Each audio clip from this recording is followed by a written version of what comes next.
श्रोताओं नमस्कार। श्रोताओं, शिक्षा एक महत्वपूर्ण साधन है जो हर किसी के जीवन में बहु उपयोगी होती है। शिक्षा ही है जो पृथ्वी पर अन्य जीवित प्राणियों से अलग करती है और शिक्षा से ही मनुष्य बुद्धिमान प्राणी बनता है। और शिक्षा ही है जो जीवन में चुनौतियों का कुशलतापूर्वक सामना करने के लिए तैयार करती है। परंतु शिक्षा को न समझ पाने से या शिक्षा के अभाव में बड़े हो या बच्चे अबोध ही रह जाते हैं। तो ऐसा ना हो, वो भी तब जब शिक्षा को पाने का सबको अधिकार मिला हुआ है। शिक्षा को समझने का पूरा मौका मिले, पूरा अवसर मिलेगा, तभी चहुमुखी विकास होगा, बच्चों का भी और देश का भी। इसके लिए हमें क्या करना होगा, इसे जानने के लिए आज आकाशवाणी ओबरा के स्टूडियो में हमारे साथ हैं डॉक्टर ब्रिजेश कुमार सिंह महादेव जी, जो कि सहायक अध्यापक हैं पीएम श्री कंपोजिट विद्यालय पल्हारी नगवां सोनभद्र में। तो आपसे बातचीत शुरू करते हैं। तो डॉक्टर ब्रिजेश कुमार सिंह महादेव जी, आपको तो सबसे पहले हमारा नमस्कार। नमस्कार मैडम। और स्टूडियो में आपका बहुत बहुत स्वागत है। धन्यवाद। डॉक्टर ब्रिजेश कुमार सिंह जी, सबसे पहले तो हम आपके बारे में कुछ जानना चाहेंगे। आप बताएं कि अध्यापन कार्य से आप कब से जुड़े हैं और भी कुछ बताएं अपने बारे में। धन्यवाद। मैं doctor Brijesh Kumar Singh, block scout master Nagwan basic शिक्षा परिषद सोनभद्र से हूं।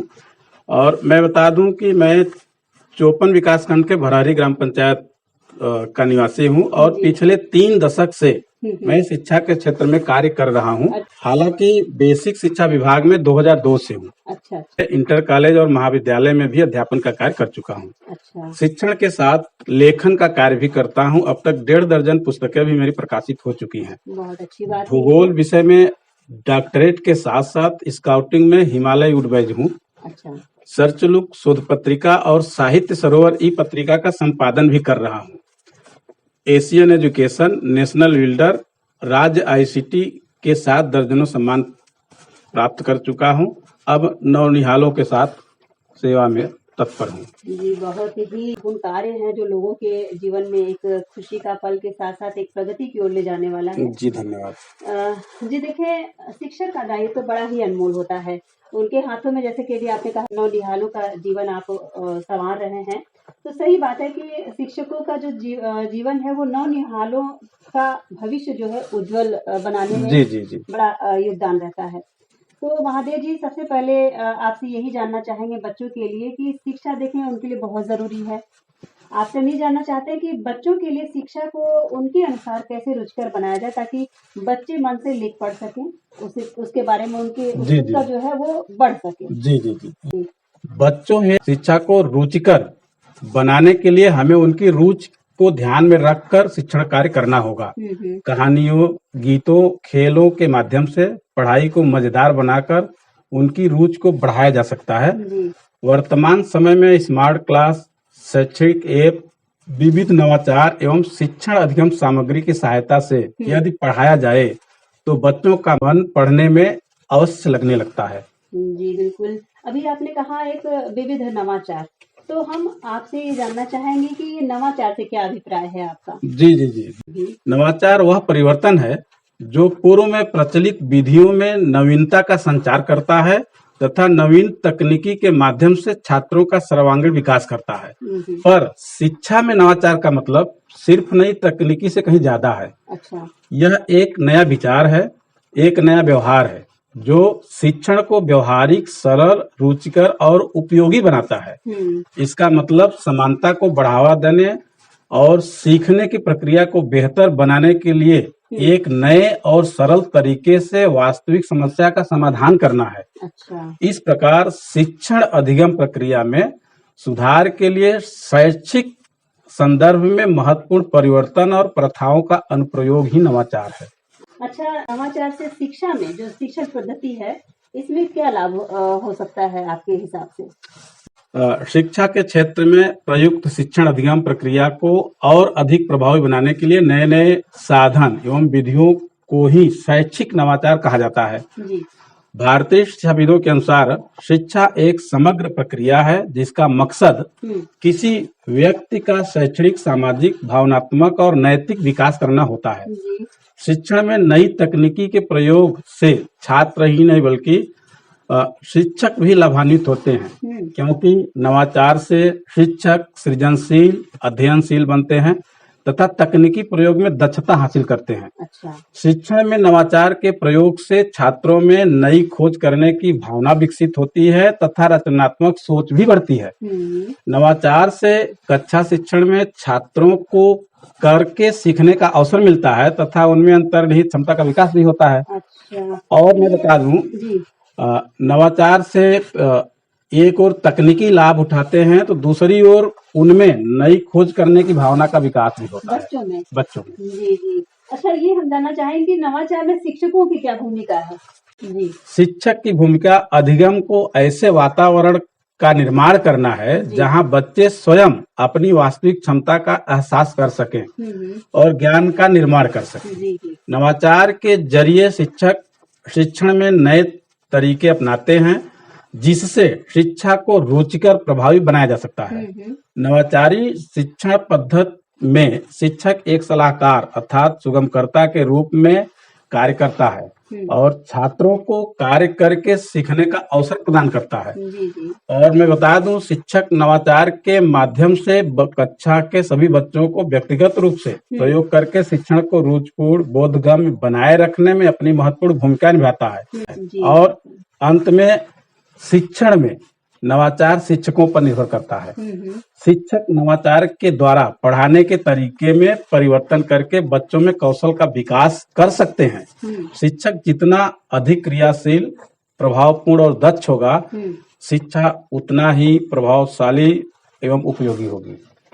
अच्छा, ये हम जानना चाहते हैं महादेव जी कि शिक्षण में नवाचार को महत्वपूर्ण स्थान इतना क्यों दिया जा रहा है? क्योंकि देखिए, पहले भी लोग शिक्षा ग्रहण करके बड़े बड़े पदों पर आसीन हुए हैं, तो आज इसकी आवश्यकता की क्या वजह है?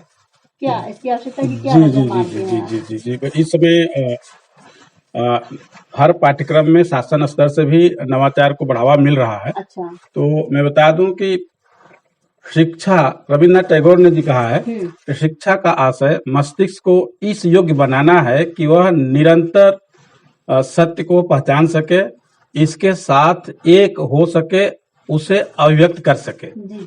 इस प्रकार शिक्षा मानव जाति का संरक्षण करती है तथा बौद्धिक योग्यताओं एवं सांस्कृतिक परंपराओं को बनाए रखने में सहायता करती है। अच्छा। शिक्षा ही एक ऐसी विस्तृत प्रक्रिया है जो व्यक्ति को अंधकार एवं संकट से बाहर निकालती है। वह व्यक्ति के समस्त पक्षों का विकास करती है। इसीलिए शिक्षा में नवाचार की महत्वपूर्ण भूमिका होती है। जी, तो हम ये जानना चाहेंगे कि नवाचार को कई भागों में भी विभाजित किया गया है क्या? जी। हम कार्य और प्रवृत्ति के हिसाब से नवाचार को कई वर्गों में बांटते हैं। अच्छा। किसी भी संस्था के संदर्भ में नवाचार के द्वारा दक्षता, उत्पादकता, गुणवत्ता, बाजार में पकड़ आदि के सुधार सम्मिलित हैं। जी।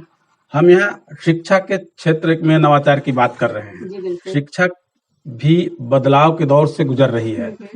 प्रयोग के आधार पर शैक्षिक नवाचार को 5 भागों में हम बांट सकते हैं। अच्छा। जिसमें तकनीकी नवाचार, शैक्षिक नवाचार, पाठ्यक्रम नवाचार, मूल्यांकन नवाचार, संगठनात्मक नवाचार, आज विभिन्न रूपों में हम इसको बांट सकते हैं। इसके माध्यम से बच्चों को अलग अलग तरीके से समझाया जा सकता है। अच्छा, देखिए, कुछ बच्चे ऐसे भी होते हैं महादेव जी की जिनका बुद्धि विवेक मतलब सामान्य बच्चों की तरह नहीं होता है, मतलब उनकी अपेक्षाकृत सुस्त या कम होता है। और कुछ बच्चे ऐसे भी होते हैं जिनको कि अंग्रेजी, गणित, विज्ञान जैसे विषयों को पढ़ने में डर लगता है। उसे पढ़ने से बच्चे जी चुराते हैं, मतलब कि वो पसंद नहीं करते हैं। बच्चे दूर भागते हैं। तो ऐसे विषयों के जो पाठ्यक्रम है, तो आपसे हम ये जानना चाहेंगे कि क्या इन विषयों को भी बच्चों के हिसाब से रुचिकर बना करके उसे सरल तरीके से बच्चों के बीच प्रस्तुत किया जा सकता है? जी हाँ, क्यों नहीं। सरकार इतना ध्यान दे रही है। जी। और कैसे करते हैं विषयों को मिले तो पढ़ाने के लिए? पर्सनल हम अपनी बात करें तो हम कुछ नवाचार करके ही उनको अट्रैक्ट करते हैं। जी। क्योंकि नीरस विषयों को रुचिकर बनाने के लिए हम लोग शिक्षण अधिगम सामग्री का प्रयोग करते हैं। जैसा कि मैंने अभी आपको बताया, जो है TLM बनाकर निर्माण करके, हाँ, तो वो करते हैं जो बच्चों के विषय वस्तु को सिखाने का एक नया तरीका है। इसके अंतर्गत पाठ्य पुस्तकें भी हैं, कार्य पुस्तिकाएं भी हैं, चार्ट है, मानचित्र है, मल्टीमीडिया है, प्रस्तुतिकरण है, दृश्य सामग्री भी शामिल कर लेते हैं। अच्छा, इसमें क्या कैसे करते हैं? इसमें जैसे भाषा और गणित विज्ञान की बात आप कही है, जो कठिन विषय है, जी। तो इसमें मैं बता दूं कि विभाग का भी विशेष ध्यान है इन विषयों पर।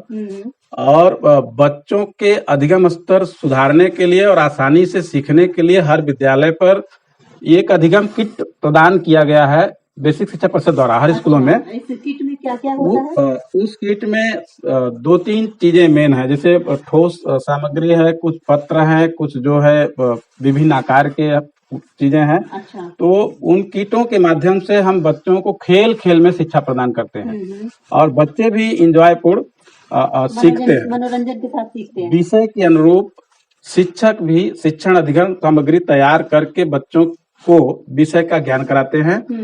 सीखने के उद्देश्य से टेलीविजन पर SCRT और NCERT द्वारा पाठ्यक्रम भी चलाए जा रहे हैं। अच्छा। दीक्षा ऐप जो रीड एलन ऐप और प्रोजेक्टर के माध्यम से हम लोग YouTube चैनल के माध्यम से विभिन्न नवाचार के माध्यम से कठिन विषयों को सरल तरीके से बच्चों को पढ़ाने का प्रयास करते हैं। जी। और मैं बता दूं कि शासन द्वारा भी विद्यालयों में ICT उपकरण जैसे प्रोजेक्टर, टैबलेट, डिजिटल विषय सामग्री उपलब्ध कराई जा रही है, जिसके माध्यम से हम लोग बच्चों को पढ़ाने में सुगमता भी महसूस करते हैं। जहां दिक्कत होती है तो हम लोग स्वविवेक से उसको और सरल ढंग से प्रस्तुत कराते हैं। कोई भी विषय है तो पहले उसको पर्यावरण से जोड़कर, उसके आसपास की विषय वस्तु से जोड़कर उसको जो है पढ़ाते हैं, ताकि बच्चे आसानी से उसको समझ सकें। प्रयोगात्मक रूप से, मतलब जो भी आसपास की चीजें हैं उनको लेकर के बच्चों को शामिल करते हैं, उनको सरल तरीके से सरल तरीके से समझाते हैं। जी, बहुत ही अच्छा तरीका। और देखिए आपने बहुत ही अच्छी जानकारी दी। अब बातचीत के आखिर में कुछ और कहना चाहेंगे सभी हमारे जो माता पिता या फिर अभिभावक जो सुन रहे हैं इस कार्यक्रम को, इस कार्यक्रम के माध्यम से क्या कहना चाहेंगे? जी जरूर। मैं सभी को संदेश देना चाहूंगा। सबसे पहले तो स्वामी विवेकानंद का एक वाक्य याद करूंगा, मनुष्य में अंतर्निहित परिपूर्णता का उद्घाटन करना ही शिक्षा है। मनुष्य के भीतर ही ज्ञान है। इस प्रकार शिक्षा का अर्थ आंतरिक शक्तियों यानी गुणों का विकास करना है। शिक्षा न केवल हमें ज्ञान व जानकारी प्रदान करती है, बल्कि हमें समाज में सफलता और सम्मान प्राप्त करने की क्षमता भी देती है। शिक्षा हमें समाज की समस्याओं को समझने और समाधान करने की क्षमता प्रदान करती है। शिक्षा न केवल हमारी व्यक्तिगत विकास में महत्वपूर्ण भूमिका निभाती है, बल्कि यह समाज को सुधारने की भी एक माध्यम होती है। इसीलिए डॉक्टर भीमराव अम्बेडकर ने भी शिक्षित बनने का नारा दिया था। और मैं बता दूं कि शिक्षा सामाजिक परिवर्तन का सशक्त माध्यम होने के साथ साथ राष्ट्र के आर्थिक विकास की धुरी भी है। बच्चे राष्ट्र निर्माण के आधार तत्व भी हैं और उनको परिवार, समाज व देश का सशक्त नागरिक बनाने वाला शिक्षक इसका महत्वपूर्ण माध्यम है। बच्चों के माता पिता अभिभावकों को चाहिए कि अपने बच्चों का गृह कार्य नियमित रूप से देखें, पूरा कराएं, समय समय पर विद्यालय जाकर बच्चों से संबंधित जानकारी का आदान प्रदान करें और एक दूसरे का सहयोग करते हुए अपना कार्य करेंगे तो निश्चित रूप से जागरूक होंगे। धन्यवाद। बहुत सुंदर महादेव जी। तो श्रोताओं देखिए आज हमारे साथ थे डॉक्टर ब्रजेश कुमार सिंह महादेव जी, जो कि सहायक अध्यापक हैं PM श्री कंपोजिट विद्यालय पल्हारी नगवा सोनभद्र में। श्रोताओं नवाचार एक नया विचार है, नया व्यवहार है, मतलब कि शिक्षा को सरल, उपयोगी, व्यवहारिक, रुचिकर, रचनात्मक, क्रियात्मक और इसे प्रासंगिक बनाना ही नवाचार है। जैसा कि हमारे डॉक्टर ब्रजेश कुमार सिंह महादेव जी ने बताया, शिक्षक नवाचार के द्वारा नवीन शिक्षण विधियों और पढ़ाने के तरीकों में परिवर्तन करके बच्चों को उनके कौशल और प्रतिभा को निखारते हैं और बच्चों का भविष्य संवारते हैं। ऐसे सभी शिक्षकों को नमन है। और डॉक्टर ब्रजेश कुमार सिंह महादेव जी, आपको इतनी अच्छी जानकारी आकाशवाणी के माध्यम से हम लोगों तक पहुंचाने के लिए आपका बहुत बहुत धन्यवाद है। धन्यवाद मैडम, बहुत बहुत आभार आप।